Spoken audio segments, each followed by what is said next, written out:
आजपासून जवळपास 6 महिन्यांपूर्वी सिद्धेश्वर एक्सप्रेसमध्ये एक चोरी झाली. चोरीला गेलं होतं सोनं. त्याची किंमत होती जवळपास 5.5 कोटी. 6 महिने तपास झाला. पोलीस प्रशासन हे कामाला लागलं होतं आणि त्या आरोपींना खरं तर अटक केलेली आहे आणि जवळपास त्या 5.5 कोटींमधलं 1,62,00,000 जे सोनं आहे ते रिकवर झालेलं आहे. आपल्यासोबत स्वतः DCP मॅडम त्या संपूर्ण प्रकरणाबद्दल बोलण्यासाठी आज आहे. मॅडम, 5.5 कोटी रुपयांचं सोनं जे आहे चोरीला गेलं होतं आणि चांगली गोष्ट म्हणजे जवळपास 1.5 कोटींचं आपण रिकवर केलेलं आहे. थोडं आम्हाला सुरुवातीपासून सांगा, चोरी कधी झाली होती, कशा प्रकारे ती चोरी करण्यात आली होती, ट्रेनमधून ती चोरी झाली होती, त्याच्यामुळे ते कोण होते, चोर सराईत होते का, सुरुवातीपासून सांगा. 6 डिसेंबर 2025 म्हणजे 6 महिन्यापूर्वी सिद्धेश्वर एक्सप्रेस जी सोलापूरपासून कल्याणपर्यंत येते, तर 6 डिसेंबरच्या रात्री याच्यामध्ये जे आमचे फिर्यादी आहेत ते फिर्यादी प्रवास करत होते आणि हे फिर्यादी जे आहेत हे होलसेलर ज्वेलर्स आहेत की जे विविध ठिकाणी जाऊन आपला माल विकत असतात आणि त्याच्या अनुषंगाने हा त्यांचा नेहमीचा व्यवसाय असल्यामुळे ते नेहमी सोलापूरला जात होते.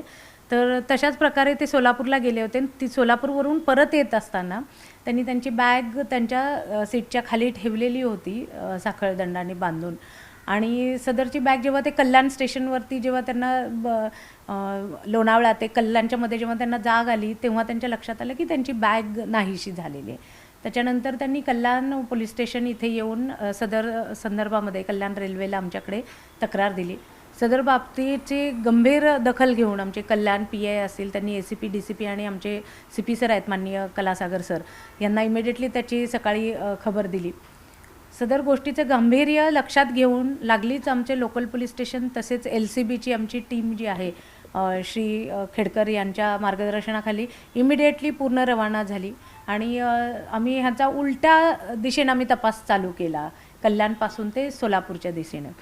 आणि त्याच्यामध्ये हा तपास करत असताना वेगवेगळे स्टेशन्स तिथे असणारे संशयित जे आढळत होते किंवा याच्यामध्ये जी तांत्रिक मदत घेतली जाते विविध टेक्निक्सची त्याच्या अनुषंगाने ह्याच्यामध्ये आम्हाला असं दिसलं की याच्यामध्ये साधारणतः 10 आरोपी आहेत आणि ते आरोपी आम्हाला लोणावळा स्टेशन येथे उतरून सदरची बॅग घेऊन जाताना आढळून आले आणि तसंच आम्ही पुढे त्याचा तपास केलेला असता पुण्यापर्यंत आम्हाला त्यांचा मागोवा सापडला आणि त्याच्यानंतर मग विविध तांत्रिक बाबी आणि ह्याच्या आधारे आमच्या हे आम्हाला कन्फर्म झालं की सदरचे आरोपी आहेत हे सोलापूर जिल्ह्यातील 1-2-3 गावं आहेत त्या गावांच्या मधले हे आरोपी आहेत.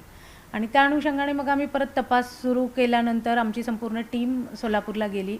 मान्य CP सरांच्या मार्गदर्शनाखाली तिथले जे सोलापूरचे SP सर आहेत त्यांचंही मदत घेतली, आम्ही लोकल पोलीसची मदत घेतली आणि त्याच्यामध्ये आम्ही जवळपास आत्तापर्यंत 4 आरोपी आम्ही अरेस्ट केलेले आहेत आणि ह्या आरोपींकडून जी रिकव्हरी झालेली आहे याच्यामध्ये जे पहिला आरोपी होता फुलचंद गुंजाळ, तर ह्याच्याकडून जानेवारी महिन्यामध्ये आपल्याला जवळपास 35 लाखाचे सोनं आपण रिकवर केलेलं आहे. आणि त्याच्यानंतर जो दुसरा आरोपी आहे पुणेकर डिकोळे याच्याकडून आपण आता रिसेंटली म्हणजे 26 तारखेनंतर आपण त्याच्याकडून जवळपास 1 कोटी रुपयांचं 1,30,00,000 रुपयांचं सोनं आपण रिकवर केलेलं आहे. हे जे गुन्हेगार 10 आरोपी जे आहेत हे सराईत आहेत का, म्हणजे ह्यांची काही हिस्ट्री आहे का, हे हिस्ट्री शीटर्स आहेत का किंवा कोणत्या इतर गुन्ह्यामध्ये प्रिव्हियस गुन्ह्यांमध्ये हे वॉन्टेड वगैरे होते का? बरोबर आहे. सदरच्या गुन्हेगारांच्या आम्ही जेव्हा रेकॉर्ड हिस्ट्री नावं निष्पन्न झाल्यानंतर त्यांची जेव्हा हिस्ट्री आम्ही चेक केली तर सदर आरोपींवरती महाराष्ट्रामध्येच तसेच साऊथ इंडियामधले सुद्धा जसं आंध्र असेल, चेन्नई असेल, तर इतरही बऱ्याच ठिकाणी यांच्यावरती गुन्हे आहेत. हे सराईत गुन्हेगार आहेत. हे वेगवेगळ्या ठिकाणी जात असतात, आपलं सावज हेरत असतात आणि त्या ठिकाणी मग त्यांच्याकडून हे चोरी करत असतात. त्यांच्यावरती इतरही गुन्हे दाखल आहेत. यांच्या चोरीची काही मोडस ऑपरंडी आहे का किंवा यांना जेव्हा अटक केली तेव्हा यांच्याकडे इतर काही गोष्टी म्हणजे हत्यार असेल किंवा काही सापडलं होतं का? सदर बाबतीत म्हणजे तपास करत असताना ह्यांची मोडस आहे, हे ग्रुप बनवतात आणि ह्या जवळपासच्या गावातल्या लोकांना गोळा करतात आणि त्याच्यामधून जसं आपण सांगितलं तसं पहिले टार्गेट चूज करतात आणि मग त्याचा पूर्ण स्टडी करून मग ते त्या अनुषंगाने चोरीचं प्लॅन करतात. म्हणजे ऑर्गनाइज क्राईम आहे. हो, तसं बघितलं तर ऑर्गनाइज क्राईमचाच प्रकार आहे हा. हो. आणखी एक मला याच्यामध्ये 6 महिने तपास सुरू राहिला. अनेकदा असं होतं की आपण महिनाभर तपास होतो तर काही सापडलं नाही तर एक असं पॉसिबिलिटी असते की थोडासा तपास ढिला होतो, पण 6 महिने तपास तुम्ही जो आहे तो सुरू ठेवलात. नेमकं अर्थात CP सरांचं गायडन्स असेलच, पण ते कोणती गोष्ट होती की तुम्हाला वाटलं की नाही तपास सुरू ठेवला पाहिजे? काही तुमच्या हातात क्लू होता का असा की तुम्ही 6 महिने तपास सुरू ठेवला? बरोबर आहे. बऱ्याच तपासामध्ये असं होतं की सुरुवातीचे काही दिवस आपण महिना 2 महिने तपास करतो आणि नंतर आपल्याला क्लू मिळत नाहीत आणि बऱ्याचदा मग तो गुन्हा बाजूला पडत असतो. पण सदर बाबतीत खरोखरच हे आमचे CP सर जे आहेत श्री राकेश कलासागर सर, ह्यांचं खरं तर श्रेय आहे की त्यांनी कंटिन्युअस सर्वांना मोटिवेट करत ठेवलं. आणि ह्याच्यामध्ये सगळ्यात मोठं श्रेय जे असेल तर ह्या गुन्ह्याचे आमचे IO जे आहेत श्री खेडकर आहेत आणि त्याचबरोबर ठाण्याचे आमचे PI केंद्रे म्हणून आहेत, ज्यांनी यापूर्वी देखील सोलापूरला काम केलेलं होतं. त्यांचं तिथं चांगलं नेटवर्क पण आहे. तर केंद्रे तर जवळपास 6 महिने झालं हे सोलापूरलाच स्टेशन्ड आहेत तिथे. आणि आमची मग बाकीची टीम असतील, API सुळे आहे, API सातपुते आहेत, ही संपूर्ण टीम गरजेनुसार मग जसं त्यांना क्लू मिळत होता त्याच्याप्रमाणे टीम पूर्ण मूव्ह होत होती. पण सगळ्यात महत्त्वाचं म्हणजे माननीय CP सरांनी ह्या संपूर्ण 6 महिन्यामध्ये सर्वांना मोटिवेट ठेवलं, मनोधैर्य खचून दिलं नाही आणि सर्वांना कंटिन्युअस मोटिवेट करत राहिल्यामुळं कदाचित हा गुन्ह्यामध्ये जास्त उघडकीस आला.